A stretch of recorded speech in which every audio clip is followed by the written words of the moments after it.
आदरणीय भगवत अनुरागी प्यारे बुजुर्गों, प्यारे भाइयों, प्यारी माताओं एवं बहनों,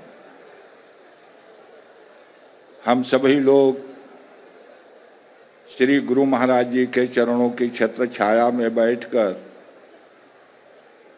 और 2 दिन से ये सद्भावना का संदेश जो संपूर्ण मानवता के लिए शांति, एकता, भाईचारे, आपस में शांति और सद्भावना का संदेश अनेकानेक साधु संतों के द्वारा, श्री गुरु महाराज जी के द्वारा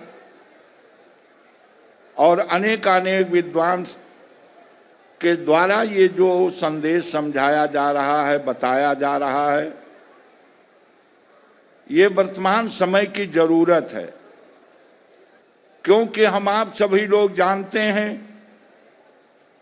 कि जब जब ये समाज अनेकानेक प्रकार के मत मतांतरों में बंट गया,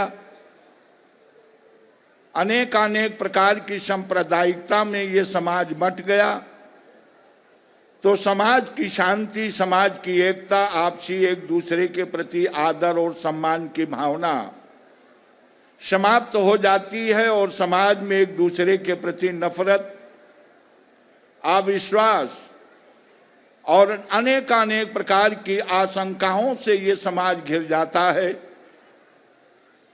तब इस समाज को एक दिशा देने के लिए, मानव की सोच को, मानव की भावनाओं को बदलने के लिए इस धरती पर सदैव महापुरुषों की आवश्यकता पड़ी। और जब जब ये दशा इस समाज में, इस धरती पर, जिस युग में, जिस समय आया,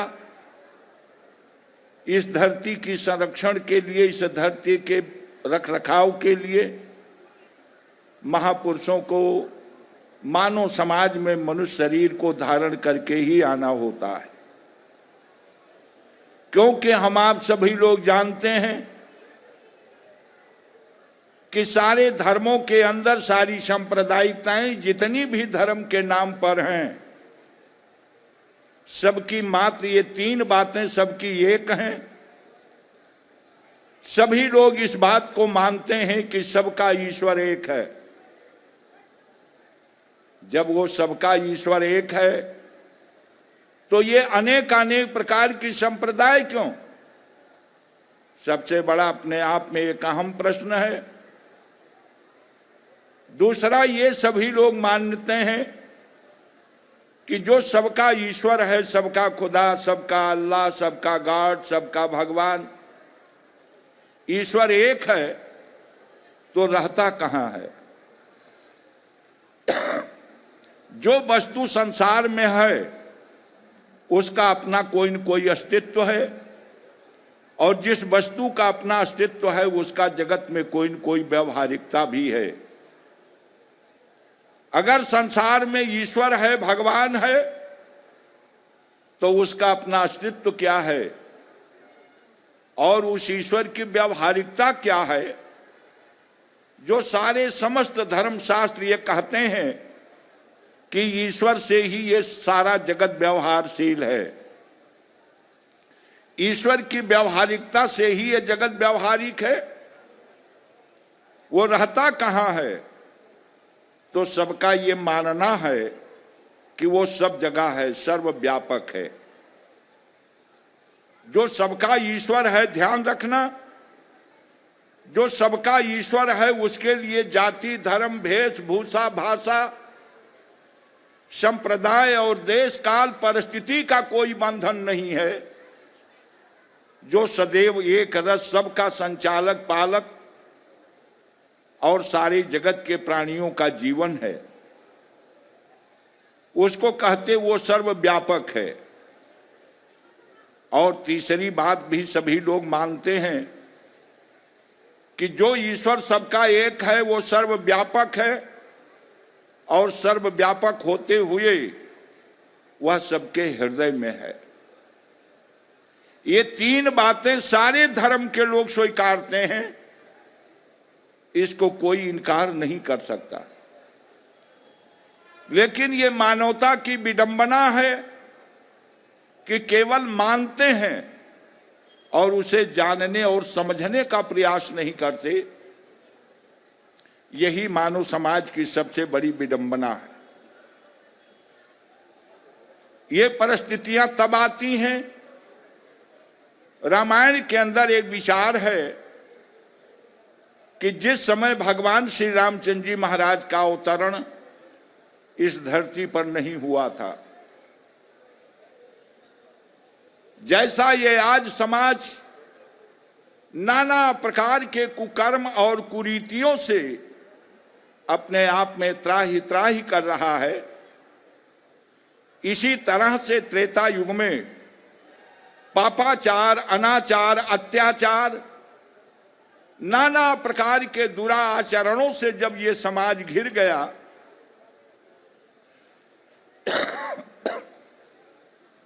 और ये मानव केवल अपने परमार्थ को त्याग कर केवल स्वार्थरत जीवन जीने लगा, तो समाज के अंदर में आपसी तनाव, जब जब समाज के अंदर में मानव के अंदर स्वार्थपरता आ जाती है, तो समाज में, परिवार में आपसी तनाव का होना ये जरूरी है। ये तनाव हो ही जाता है, उसको करना नहीं पड़ता। तो ये धरती जब उस समय ये पापाचार से, अनाचार से जब पाप भार से काली पड़ गई, तो गौ रूप धारण करके देवताओं के पास अपने संरक्षण का भिक्षा मांगती रही। कोई देवता इस धरती के पापाचार को मिटाने में सक्षम नहीं थे। सभी एक दूसरे के ऊपर रिफर करते गए और अंत में सबों ने एक समूह बनाकर ऋषि, ब्रह्मवेत्ता और देवता सभी लोग प्रजापिता ब्रह्मा के पास पहुंचे और ब्रह्मा जी के सामने जब ये प्रश्न रखा तो ब्रह्मा जी ने कहा कि ये तुम्हारी जो संरक्षण है वो सदैव भगवान विष्णु करते आए हैं। आखिर तुम्हारे पास ऐसा कौन ऐसा विपत्ति आ गई कि जिससे तुम इस धरती को छोड़कर तुम रसातल को जा रही हो, मृत्युलोक छोड़कर। ये गौ रूप देहधारी धरती प्रजापिता ब्रह्मा के सामने कहती है, सागर गिरी सरिता बन भार नहीं मोही, जस गरु मोही एक पर द्रोही। ये गौ रूप देहधारी धरती कहती है कि सागर हमारे ऊपर जो है, बड़े बड़े समुद्र हैं, सागर हैं, ये हमारे ऊपर कोई भार नहीं। सरिता, अनेकानेक प्रकार की जो नदियां हैं, ये नदियां जो कलकल कर रही, प्रवाहित हैं, ये हमारे ऊपर कोई भार नहीं। ये वन, अनेकानेक विशाल जो वन है, पर्वत हैं, ये हमारे ऊपर कोई भार नहीं। जो असहाय भार है, जिस भार को ये धरती बर्दाश्त नहीं कर पाती, उसके लिए कहते जस गरु मोहि एक पर द्रोही। ये धरती अपने आप में रसातल को चली जाती है तब जबकि ये समाज एक दूसरे का द्रोही बन जाता है। कोई जाति के नाम पर, कोई धर्म के नाम पर, कोई भाषा के नाम पर, कोई ऊंच नीच के नाम पर, कोई बुद्ध प्रबुद्ध अबुद्ध, अनेकानेक प्रकार की विषमताओं के नाम पर यह समाज अपने आप में बिखर गया और ये समाज एक दूसरे के द्रोह में उतर आया। और जब ये समाज आज वर्तमान में हम आप देख रहे हैं कि जाति के नाम पर, धर्म के नाम पर, भाषा के नाम पर, वेशभूषा, अनेकानेक प्रकार का बंटवारा कर दिया समाज को और आज समाज एक दूसरे पर के प्रति द्रोह पर उतर आया। समाज की शांति, समाज की एकता, समाज में भाईचारे की भावना, एक दूसरे के प्रति आदर और सम्मान की भावना समाप्त हो जाने के साथ साथ समाज में कलह, अविश्वास, वैमनस्य, एक दूसरे के प्रति शंका और संशय में हर प्राणी अपने जीवन जीने के लिए मजबूर हो गया है। ऐसे समय में, ऐसे वर्तमान परिस्थिति में समाज में शांति और सद्भावना की आवश्यकता है और शांति सद्भावना के दाता वर्तमान महापुरुष होते हैं, जो समाज में शांति, सद्भावना, एक दूसरे के प्रति आदर और सम्मान की भावना को जगाते हैं। क्योंकि हम सभी लोग जानते हैं, सामाजिक हैं, पारिवारिक हैं, हम आप भी समाज में रहते हैं, हमारा आपका भी परिवार है और हम उनके बीच में अनेक विचारधाराओं को देखते हुए और जिंदगी जीने के लिए मजबूर हैं। ऐसी परिस्थिति में आप सब देख रहे हैं कि समाज, कोई ब्राह्मण सभा का सम्मेलन हो रहा, कोई क्षत्रिय सभा का सम्मेलन हो रहा, कोई वैश्य सभा का सम्मेलन हो रहा, तो कोई कायस्थ सभा का सम्मेलन हो रहा है, तो कोई अन्य जाति के सभा का सम्मेलन हो रहा। सब अलग अलग अपने अपने जाति, एक संकीर्ण, एक गुट बना करके अनेक सम्मेलन और अनेक प्रकार की विचारधाराओं से समाज को बांटने में समाज लगा हुआ। लेकिन यही महापुरुष की, मानव वर्तमान समाज के महापुरुष की यही पहचान है कि जो जाति, धर्म, वेशभूषा, भाषा की भावनाओं से मानव को उठाकर एक शांति और सद्भावना का संदेश देते हैं, जो समाज में शांति और सद्भावना का संदेश देते हैं और इस मानवता को एक आध्यात्मिक सूत्र में पिरोकर सबकी सोच बदलना चाहते हैं। क्योंकि झगड़ा समाज में मानव की सोच की है। जिस तरह की भावनाएं समाज की सोच बनती हैं, उसी की तरह समाज, उसी के जैसा समाज होता है। इसीलिए वर्तमान समाज में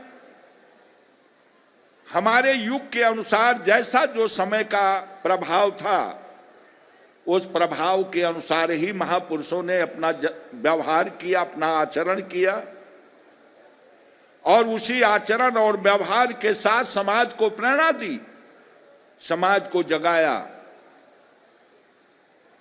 क्योंकि हमारे चारों युगों का इतिहास हमारे आपके सामने है।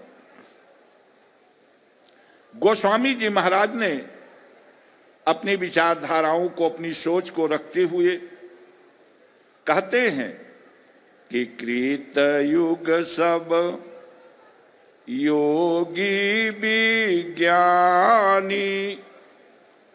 करि हरि ध्यान तरहि भव प्राणी। कृत युग का मतलब सतयुग। सतयुग के अंदर जितने मानव समाज थी, ये सभी लोग आध्यात्मिक थे, तत्वज्ञानी थे और उस परम तत्व परमात्मा के शाश्वत स्वरूप को जानकर उसका ध्यान करते थे।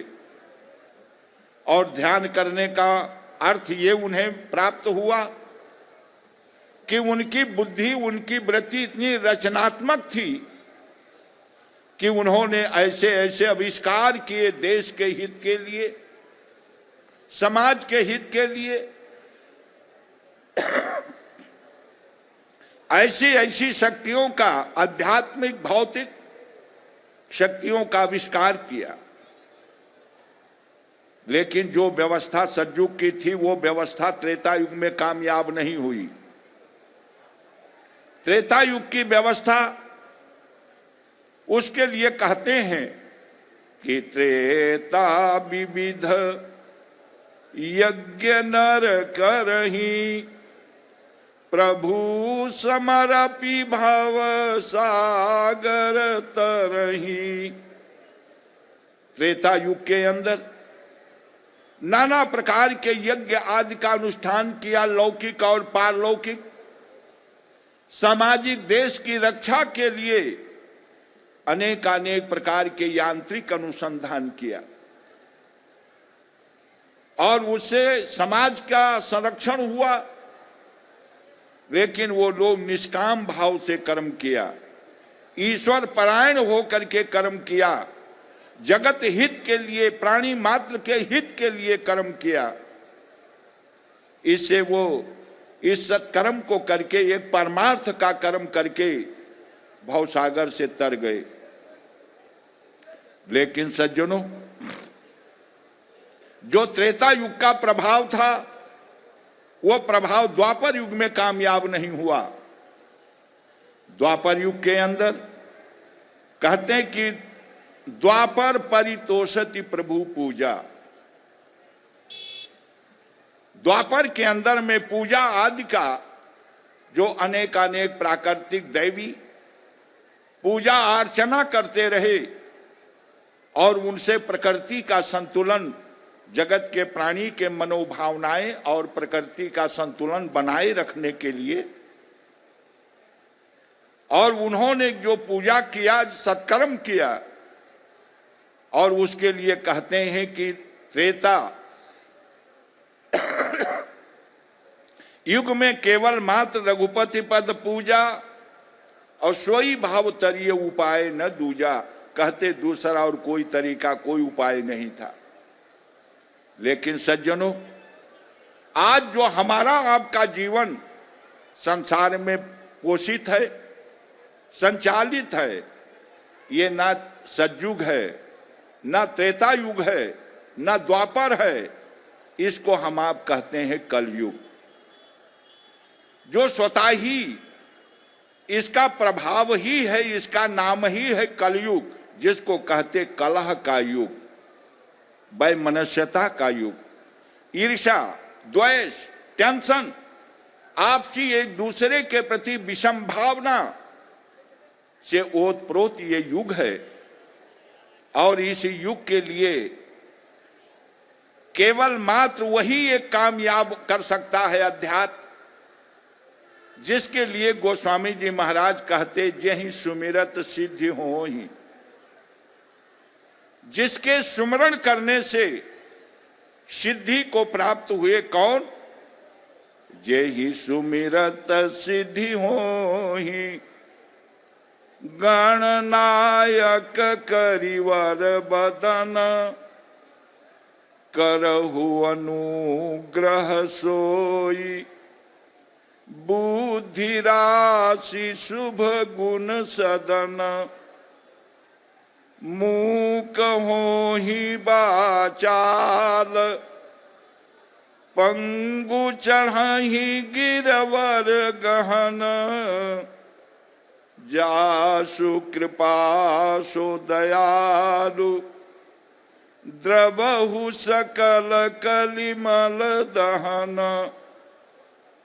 कहते हैं कि जिस नाम का सुमरण करके गणेश जी इतने बड़े सिद्धि को प्राप्त हुए, जो शारीरिक आकार प्रकार से कुरूप शरीर मनुष्य का, मस्तक हाथी का, करिवर बदन, सर मस्तक हाथी का, लेकिन वो देवताओं में जिस नाम का सुमरण करके सर्वश्रेष्ठ हुए, जहि सुमिरत सिद्धि होहि। कहते बुद्धि रास, जो हर एक के अंदर में बुद्धि, सद्बुद्धि को जगा देने वाले,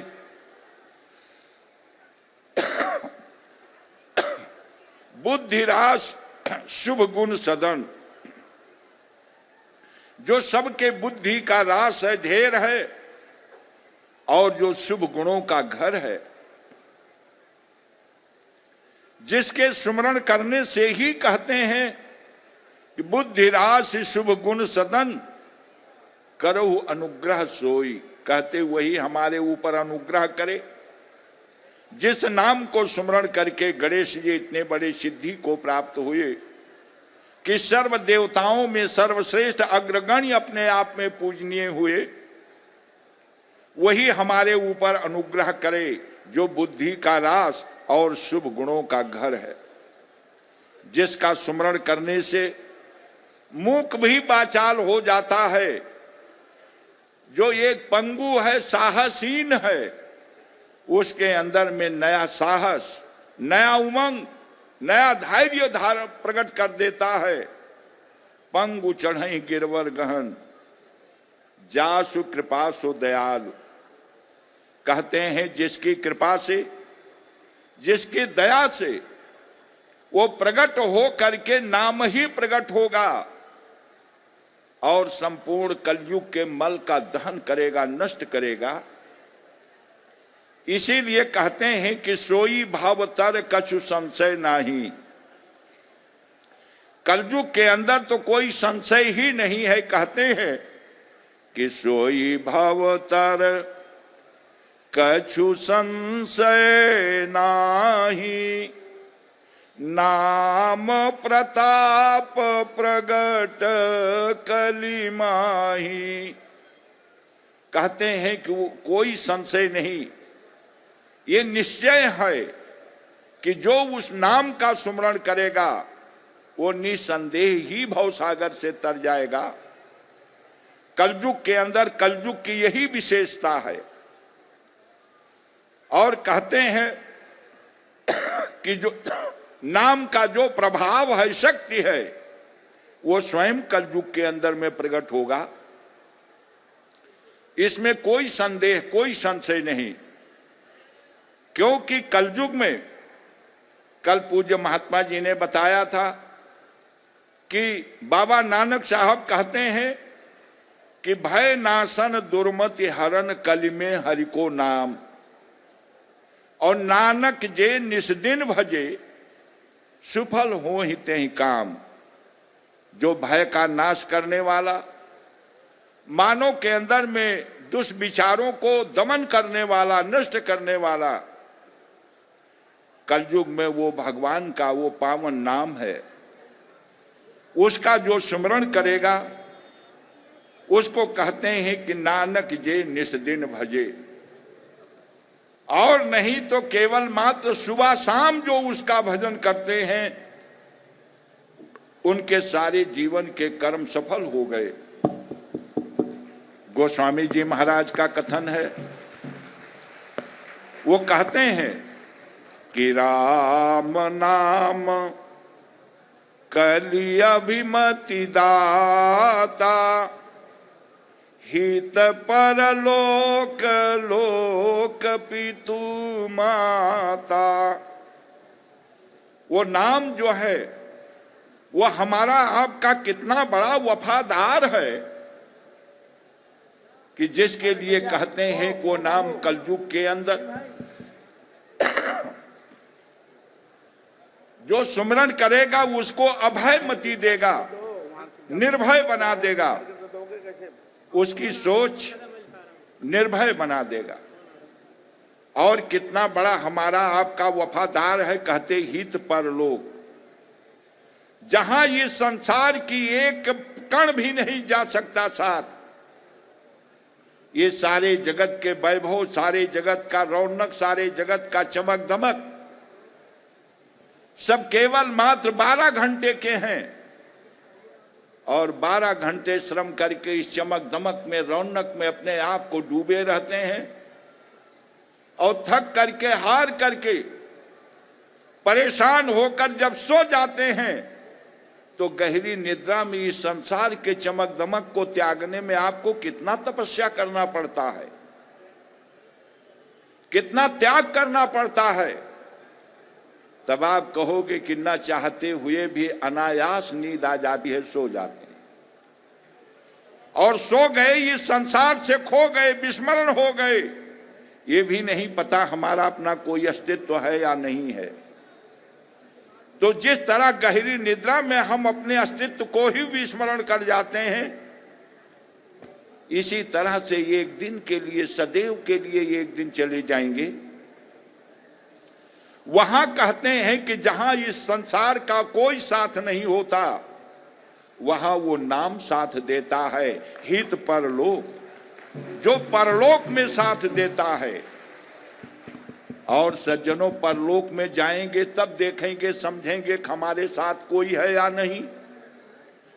लेकिन उसी की व्यवहारिकता है कि हम समस्त जड़ चेतन प्राणियों को एक, जैसे एक मासूम बच्चे को माता पिता पालन करते हैं, इसी प्रकार से समस्त जड़ चेतन प्राणियों को माता पिता के समान वो सबका पालक है, सबका पालन कर रहा है। और कहते हैं कि सुमरण करने के लिए सबके लिए बहुत सुलभ है, सबके लिए आसान है। उसको अंधा, लूला, लंगड़ा सभी उसका बोध प्राप्त करके, श्री गुरु महाराज जी के चरणों का आशीर्वाद प्राप्त करके उसका सुमरण सब कर सकते हैं। इसीलिए कहते हैं कि सुमिरत सुलभ सुखद सब काहू, और लोक लाहु परलोक निबाहु।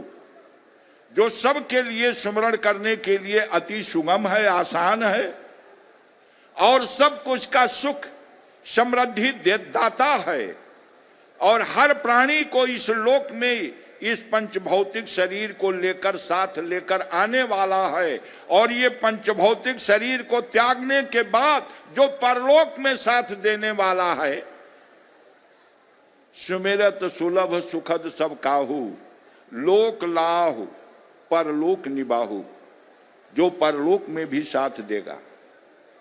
वही है सज्जनों शांति का, सद्भावना का एक ऐसा समुद्र है कि जिसमें डुबकी लगा लेने से आदमी स्वयं अपने आप में डूब जाता है। इसीलिए आज ये गुरु महाराज जी की असीम कृपा है कि जो हमें आपको ऐसे विषम समाज के अंदर ये शांति, एकता और आपस में एक सद्भावना और एक दूसरे के प्रति आदर और सम्मान की भावना का संदेश हमारे आपके अंदर वो आध्यात्मिक शक्ति को जगाकर, उस पावन नाम का, सत्य नाम का बोध कराकर, और हमें आपको जैसे जीवन में शांति और सद्भावना का उत्तराधिकारी बनाया है, हमारा आपका भी ये अधिकार होता है, उत्तरदायित्व होता है कि हम भी आप मिल करके समाज में गुरु महाराज जी के चरणों से का आशीर्वाद प्राप्त करके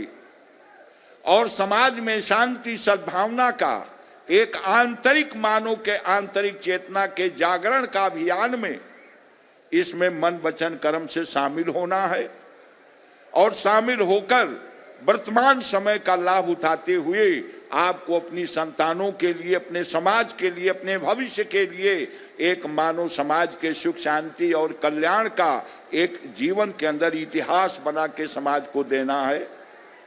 यह है गुरु महाराज जी का शाश्वत प्रयास, और इसमें हम आप सहर्ष भाग लें, और भाग लेकर अपने लौकिक और पारलौकिक दोनों का सुधार करते हुए समाज में जस, कीर्ति और सम्मान से जीवन जीने का जो अधिकार दिया है परमात्मा ने, उसको प्राप्त करके अपने जीवन को सुख शांति में जीवन जिए और जीवन को सुख समृद्धि से कल्याणकारी बनाएं।